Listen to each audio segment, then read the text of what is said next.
தூத்துக்குடி பள்ளி மாணவி கொலை வழக்கில் சுமார் ஒரு வாரமாகியும் குற்றவாளிகளை பிடிக்க முடியாமல் காவல்துறை திணறி வருவது பேசுபொருளாக மாறியுள்ளது.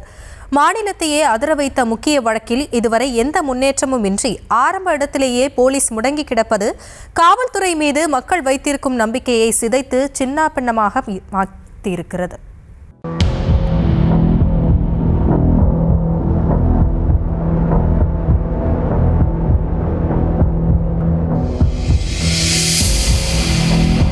மாநிலத்தையே உலுக்கிய தூத்துக்குடி பள்ளி மாணவி கொலை வழக்கில் 5 நாட்களுக்கு மேலாகியும் இதுவரை குற்றவாளிகளை பிடிக்காதது தமிழக காவல்துறைக்கு பெருத்த தலைகுனிவாக பார்க்கப்படுகிறது. தூத்துக்குடி மாவட்டம் வேடநத்தம் பகுதியைச் சேர்ந்த 12ஆம் வகுப்பு மாணவி கருவேலங்காட்டில் சடலமாக மீட்கப்பட்ட சம்பவம் பெரும் அதிர்வலைகளை ஏற்படுத்தியது. மாணவி பாலியல் வன்கொடுமைக்கு ஆளாகி கொல்லப்பட்டதாக சொல்லப்படும் நிலையில் பெற்ற மகளை நரக வேதனைக்கு ஆளாக்கியவர்களை கைது செய்ய கோரி தொடர் போராட்டம் நடத்திய பெற்றோருக்கு போலீசின் நடவடிக்கை ஏமாற்றத்தை மட்டும்தான் கொடுத்து வருகிறது. கடந்த 10ஆம் தேதி மாலை சம்பவம் நடந்த இடத்தில் கிட்டத்தட்ட ஒரு வாரமாகியும் துப்பு துலக்க முடியாமல் திணறி வருகிறது தூத்துக்குடி மாவட்ட காவல்துறை.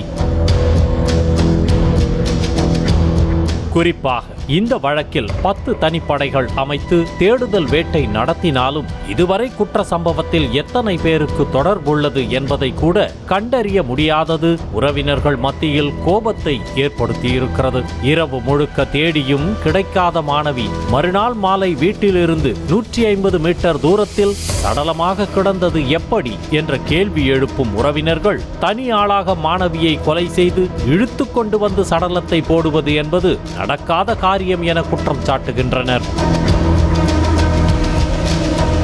இது ஒரு புறம் இருக்க, மாணவி பாலியல் வன்கொடுமைக்கு ஆளாக்கப்பட்டாரா என்பதையே காவல்துறை இன்னும் உறுதி செய்யாமல் இருந்து வருகிறது. மாணவியின் உதட்டில் காயமும் கண் பகுதியில் சிராய்வுகளும் இருந்ததாக பெற்றோர் கூறியுள்ளனர். அதோடு பின்னந்தலையில் தாக்கியதுடன் கழுத்தை பலமாக நெரித்ததே உயிர் பறிபோக காரணம் என்பது பிரேத பரிசோதனையின் முடிவில் தெரிய வந்திருக்கிறது. ஆனால் அத்துமீறல் நடந்ததா என்பதை கண்டறிய பிறப்புறுப்பு மாதிரிகள் நெல்லை ஆய்வகத்துக்கு அனுப்பி வைக்கப்பட்ட நிலையில் இதுவரை முடிவுகள் கிடைக்காததும் விசாரணைக்கு முட்டுக்கட்டையாக உள்ளது.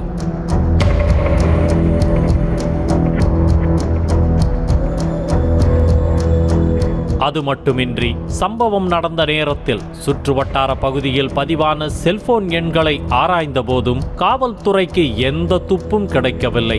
அதோடு மாணவியிடம் தனியாக ஸ்மார்ட் போன் இல்லாத நிலையில் உடன் படித்த மாணவர்கள் அக்கம் பக்கத்தினர் என இதுவரை 14 பேரை தனியாக அழைத்து விசாரணை மேற்கொண்டும் வழக்கில் எந்த முன்னேற்றமும் இன்றி ஆரம்பித்த இடத்திலேயே முடங்கி கிடக்கிறது காவல்துறை.